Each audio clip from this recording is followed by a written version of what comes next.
The most common question I get asked on YouTube and on Discord is how to be more consistent. Consistency is key to climbing the ranks, and everyone knows this. You can't be playing like a diamond on one day and gold on another. However, the answer isn't as simple as telling people to practice more or anything like that. Hi guys, this is Eggwick, and today I'm going to teach you how to deal with inconsistency in Valorant. If you like this video, please consider subscribing for more quality Valorant content in the future. Also, I've recently just launched a Discord server where I'll be answering questions and doing VOD reviews. Link's gonna be in the description. Now let's get into it. First, we need to understand that consistency is relative. You're not always going to have the same performance because the variables in each game are not constant. You're not going to be playing against the same set of agents, the same map, or even the same skill level of players each time.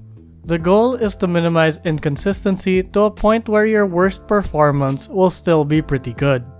That said, consistency can depend on how much the enemy team capitalizes on your mistakes. In one game, you could be playing against a team that doesn't use utility to counter operators, which results in you getting a bunch of kills.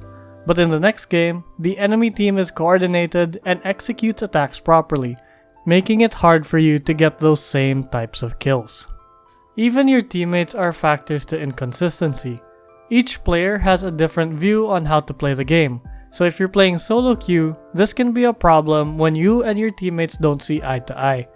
These are things that are out of your control. You can't dictate what type of team you'll be playing against or what kind of teammates you're going to have. So let's focus on the things that you have full control of.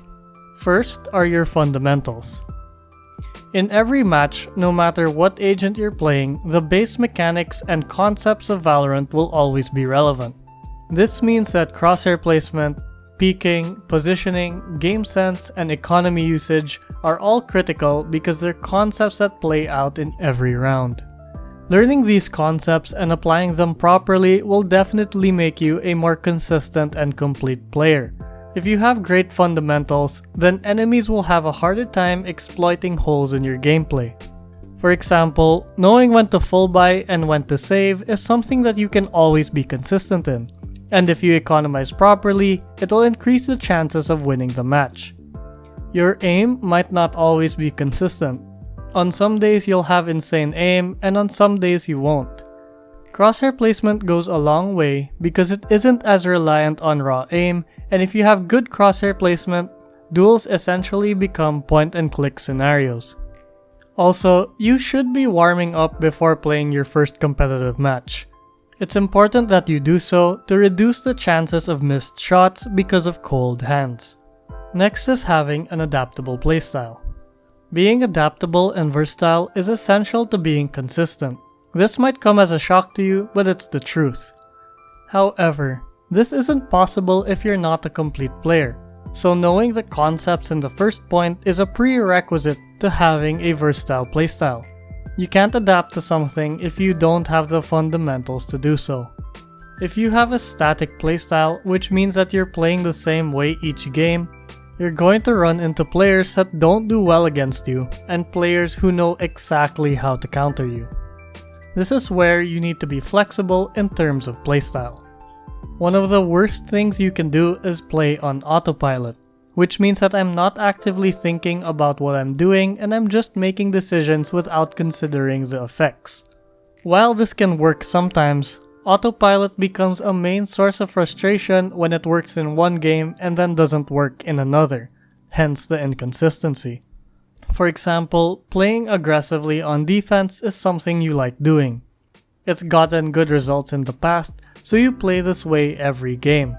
Some teams won't expect you to push and will get caught off guard, while others will be prepared for it. The same goes for teammates. Some will peek off your entry, while others will bait you. In order to solve this, you need to be mindful of your choices and make decisions based on how your team and the enemy team are playing, and not what's worked for you in past games.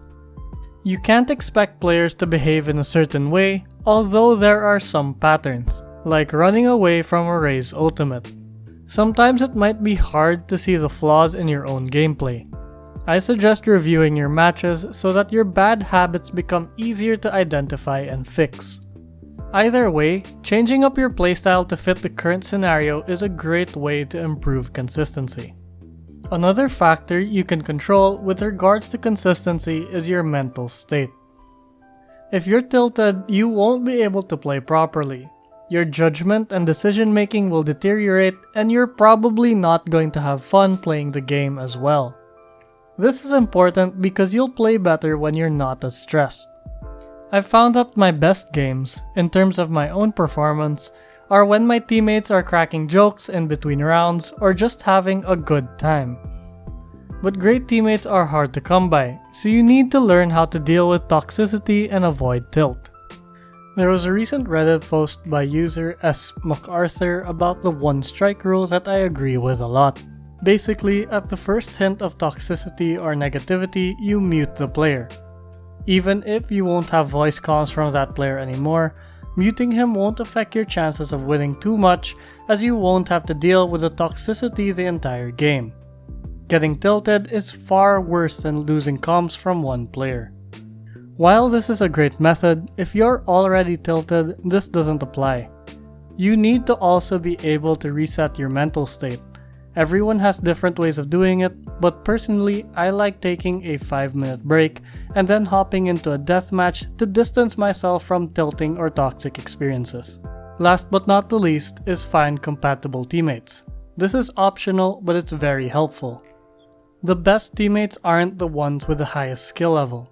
If you're around the same rank, chances are they're also stuck there for a reason. Finding teammates who complement your playstyle or understand how you play will make things a lot easier, as you don't have to deal with strangers and constantly adjust. Now, there's a lot to learn from randoms too, but having a dedicated stack or even 1 or 2 players you can trust removes another coin toss element of solo queue. This one's optional because I understand that finding compatible teammates is hard, but I just wanted to put this out there because it's helped me become more consistent. I just want to quickly mention that slumps are real. Everyone goes through them, even pro players. Sometimes there isn't much you can do to get out of a slump.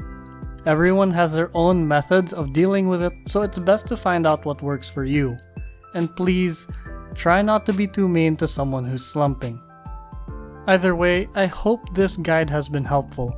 In multiplayer games like Valorant, there's bound to be some level of inconsistency in your play. The best we can do is try to minimize it so that you can perform at peak performance often. That's it for this video. If you have any comments or suggestions, feel free to leave them down below. This is Eggwick, thanks for watching, and I'll see you guys next time.